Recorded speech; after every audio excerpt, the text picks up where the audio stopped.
Eu não deveria ter ido sozinho. Todo mundo me disse isso. Minha irmã, meu chefe, o velho da loja de iscas na entrada da estrada de terra. Até ele, com aqueles olhos turvos e a voz que raspava como galho seco, me olhou por cima do balcão e murmurou algo que eu preferi não ouvir direito. Mas eu precisava disso. 3 anos desde o acidente de Fernanda.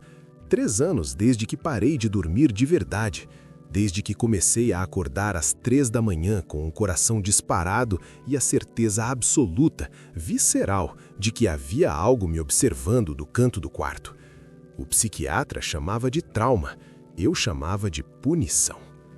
A cabana pertencia ao meu tio Heitor, que morreu em 2019, sem nunca me explicar por que a havia comprado tão fundo na Serra do Cipó, a 40 minutos de qualquer pavimentação. Ele dizia que precisava de silêncio. Entendo isso agora. O silêncio lá tem textura, tem peso. É o tipo de silêncio que faz você perceber que está respirando errado há anos. Cheguei na sexta à tarde. O GPS morreu 3 quilômetros antes, mas eu havia decorado o caminho de cabeça. Após a cerca de madeira apodrecida, curva à esquerda. Depois segue até o pinheiro partido pelo raio. Impossível errar. A cabana apareceu entre as árvores como uma ferida na paisagem. Madeira escura, telhado de zinco enferrujado, uma janela no andar de cima com o vidro substituído por plástico preto. Meu tio havia prometido consertar. Nunca consertou. Descarreguei o carro enquanto havia luz. Mantimentos para 5 dias, o saco de dormir, livros que eu sabia que não ia ler. O cheiro de dentro era de madeira úmida e de algo que não conseguia nomear. Adocicado, pesado, como flores sobre uma coisa podre. Abri todas as janelas que abriam, varri o chão. Encontrei no canto da cozinha uma coleção de ossos pequenos que na hora preferi acreditar que eram de passarinhos. Na primeira noite não aconteceu nada. Isso é importante, porque o nada foi o começo. Acordei com o sol e passei o sábado caminhando pela trilha que meu tio havia aberto anos atrás. A floresta ali é densa, daquele verde escuro e pesado de serras brasileiras, onde a luz do meio-dia mal alcança o chão. Encontrei uma nascente, sentei na pedra, comi meu sanduíche. Pela primeira vez em meses, não pensei em Fernanda. Pensei nela na volta. Foi ao passar por uma área aberta, um clarão circular no meio do mato, grama baixa amarelada, terra batida no centro, que senti o estômago virar. O chão no meio do clarão estava revolvido, não de jeito aleatório, em arco, como se algo grande houvesse andado em círculo repetidas vezes, pressionando a terra com peso consistente, metódico. Patas. Muitas patas. O rastro era recente. A terra ainda estava escura, úmida de baixo. Contei os círculos concêntricos. Pelo menos 4 animais grandes. Talvez mais. Lobos não existem mais naquela região. Ou pelo menos era o que eu acreditava. Onças são solitárias. Cachorros ferais andam em grupos menores, mais caóticos. Fotografei com o celular e voltei rápido para a cabana. Naquela noite, ao jantar, ouvi pela primeira vez um uivo. Não era próximo. Vinha de algum ponto nas encostas, filtrado pela floresta, chegando ao meu ouvido como algo morno e distorcido. Mas era um uivo, inconfundível. E logo o outro respondeu de uma direção diferente. E depois um terceiro mais grave, que durou mais tempo que deveria, e terminou num registro que não parecia coisa de animal, parecia quase uma frase. Tranquei a porta. Fechei as janelas. Fiquei acordado até a meia-noite relendo no celular o que sabia sobre lobos-guará. Que são solitários, que evitam humanos, que o uivo deles é incomum, mas documentado. Convenci-me de que estava exagerando. Tomei 2 comprimidos para dormir e me apaguei. No terceiro dia, encontrei a ovelha. Ou o que restava dela. Estava a uns 200 metros da cabana, na margem da trilha, em cima de uma pedra plana, como se tivesse sido colocada ali. Não jogada, não arrastada. Colocada. A carcaça estava aberta, limpa por dentro com uma precisão que me deixou enjoado. Não havia sangue derramado no chão, o que não faz sentido num ataque. A cabeça estava intacta, os olhos ainda abertos, com uma expressão de algo que não teve tempo de entender. O cheiro, Deus, o cheiro. Não era de decomposição ainda. Era fresco demais para isso. Era de algo orgânico e quente e errado, como o interior de uma coisa que não deveria ter interior exposto à luz do sol. Recuei 3 passos e pisei em algo mole. Abaixei os olhos. Uma pata. Uma única pata de cachorro, cortada no tornozelo, sem sangue, sem sinais de violência na extremidade, como se houvesse sido cuidadosamente removida e deixada exatamente onde eu iria pisar. Corri de volta para a cabana. Tentei o celular, sem sinal. Sem surpresa, eu sabia disso antes de vir. Mas agora o sem sinal tinha um peso diferente, uma qualidade de armadilha que antes parecia apenas inconveniente.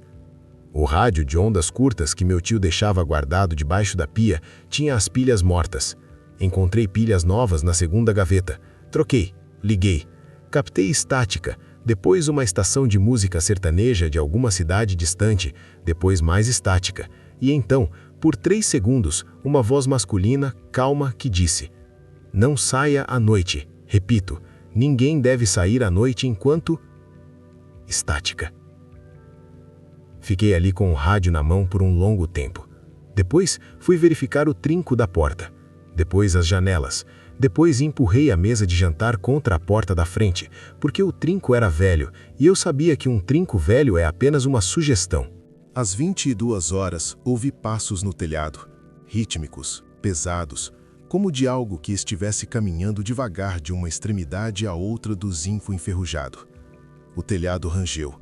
O plástico preto na janela do andar de cima estufou para dentro como uma respiração. Depois, o passo parou bem acima de onde eu estava sentado e ficou parado. Não me movi. Por quanto tempo ficamos assim, eu imóvel no banco, o que quer que fosse imóvel no telhado, não sei dizer. Meu relógio marcava 10h20 quando os passos começaram. Quando pararam de vez, eram quase meia-noite. Não consegui dormir. Às 3 da manhã, o choro começou.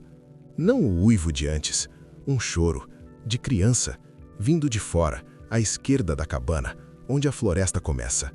Uma criança pequena, entre 4 e 6 anos pelo som, chorando de forma consistente e sem histeria, aquele choro longo e exausto de quem não tem mais energia para gritar, só para chorar. Meu corpo inteiro quis abrir a porta. Alguma coisa no fundo do meu cérebro, aquela parte primitiva que existe antes da linguagem, disse não. Fiquei parado. O choro continuou por 40 minutos. Depois parou. Depois, muito perto da janela lateral, algo arranhou a madeira. 1 vez, 2, 3. Lento, paciente, como se estivesse marcando. Depois, silêncio. Depois, no silêncio, uma voz adulta, feminina, do lado de dentro da cabana. "Você está aqui." Não era uma pergunta. Acendi as 3 lanternas que tinha e varri cada canto, cada cômodo, embaixo da cama, dentro do armário, atrás da geladeira. Nada. A voz tinha soado a menos de 2 metros de mim. Não havia ninguém, exceto que havia um cheiro. Aquele mesmo cheiro adocicado e podre de quando cheguei, mas mais forte agora, mais concentrado, vindo debaixo das tábuas do chão. Como se algo estivesse deitado no subsolo, respirando devagar, esperando. Decidi ir embora. Não como um homem com medo. Pelo menos eu me dizia isso. Como um homem sensato que entende seus limites. Comecei a colocar as coisas no carro às 6 da manhã, com o sol ainda baixo e a névoa ainda espessa entre as árvores. Fiz 2 viagens. Na terceira, quando voltei para pegar o último saco, a porta da cabana estava trancada por fora. Eu não havia trancado. A chave estava dentro. Fui até o carro. As chaves do carro estavam no bolso. Liguei o motor. O motor pegou. Coloquei em marcha. Avancei 10 metros pela estrada de terra e parei. Atravessados na estrada, estáticos, sem recuar, havia 4 cachorros. Não eram lobos, não eram animais selvagens no sentido convencional. Eram cachorros grandes, da raça que não se identifica de longe. Pelagem escura, molhada apesar do sol seco, corpos mais compridos do que deveriam, pescoços levemente longos demais. Estavam sentados, os 4, enfileirados, me olhando. Buzinei. Não se moveram. Avancei devagar. Não se moveram. Parei o carro a 2 metros deles. Um deles virou a cabeça para o lado, num ângulo de 90 graus, como se o pescoço não tivesse os ossos normais. Os outros continuaram me encarando. O da ponta esquerda abriu a boca e produziu um som. Não era latido, não era uivo, era algo entre os dois, com um componente que parecia fonema, como se a boca daquele animal estivesse tentando construir uma sílaba e não chegasse lá. Dei ré. Voltei para a cabana. Passei a manhã procurando outra saída. Não havia. A propriedade do meu tio era cercada por um barranco em 2 lados e pela floresta densa nos outros 2. A estrada era o único caminho viável. À tarde, quando o sol estava alto o suficiente para me sentir seguro, subi no telhado para avaliar o dano da noite anterior. O zinco estava marcado. Não amassado de forma aleatória. Marcado com impressões regulares que lembravam patas grandes, dispostas em padrão de caminhada, do lado direito ao esquerdo, 6 idas e vindas.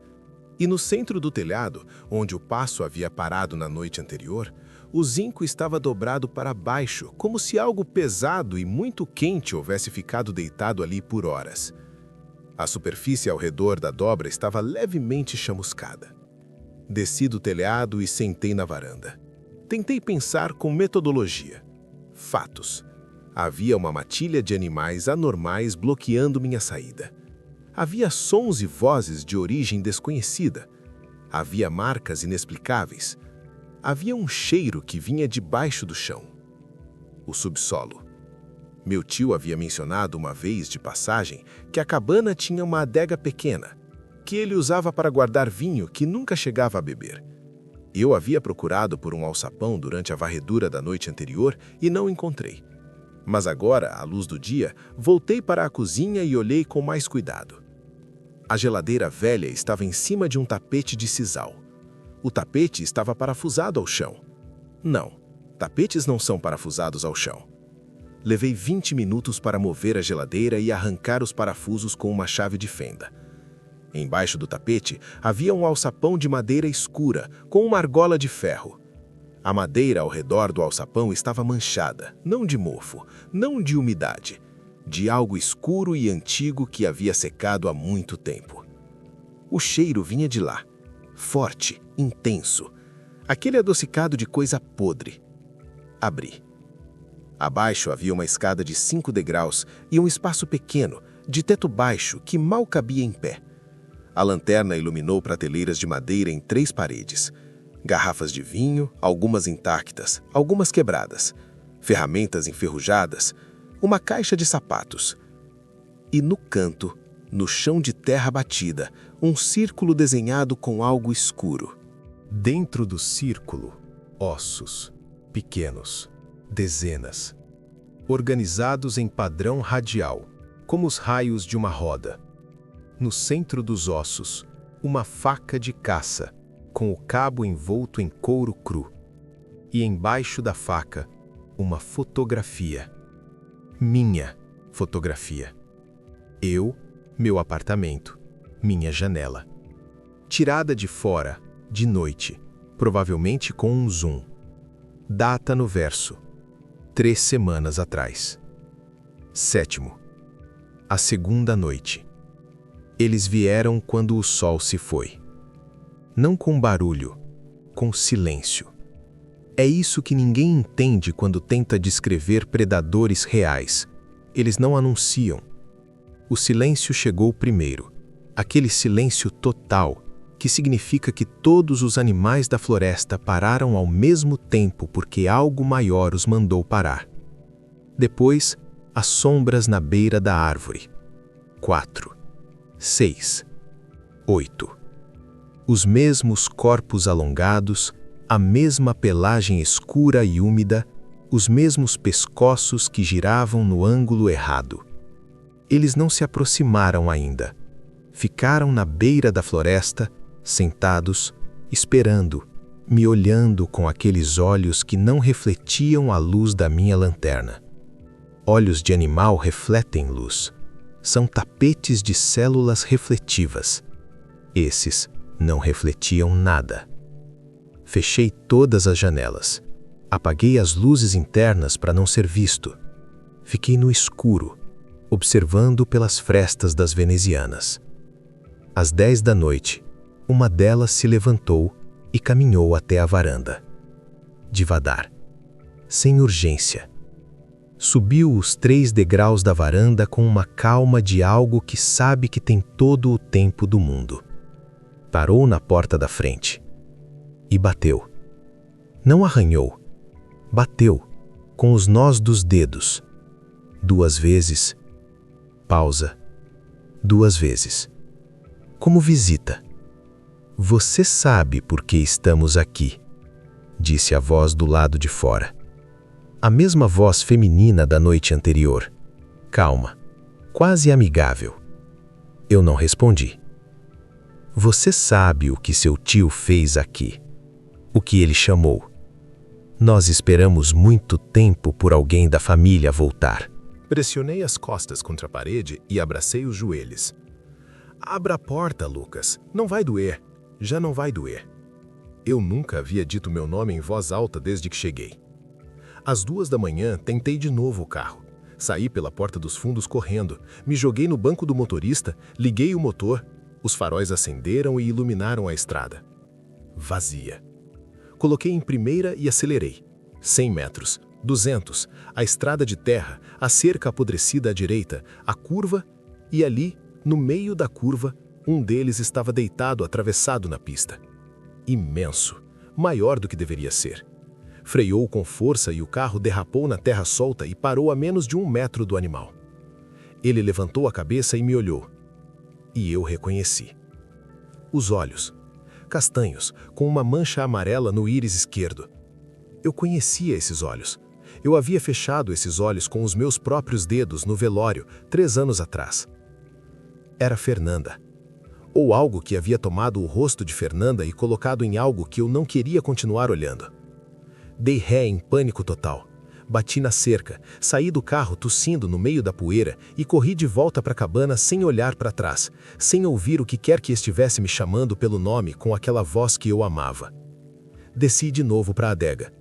Eu sei que parece loucura, mas havia uma lógica quebrada nisso. Se meu tio havia feito algo para trazer aqueles animais, talvez houvesse algo ali embaixo para desfazê-los. A caixa de sapatos que eu havia ignorado. Abri. Dentro havia um caderno de capa preta. As anotações do meu tio Heitor. 46 páginas, letra miúda e inclinada, cobrindo um período de 4 anos. Não vou transcrever tudo. Não consigo. Mas o essencial era o seguinte. Meu tio havia encontrado aquele clarão circular na floresta numa primavera. Havia percebido que os animais que passavam por ali mudavam de comportamento. Havia começado a fazer rituais ali, primeiro por curiosidade, depois por compulsão, depois porque algo tinha começado a lhe pedir. A última entrada era de junho de 2019, 3 meses antes de ele morrer.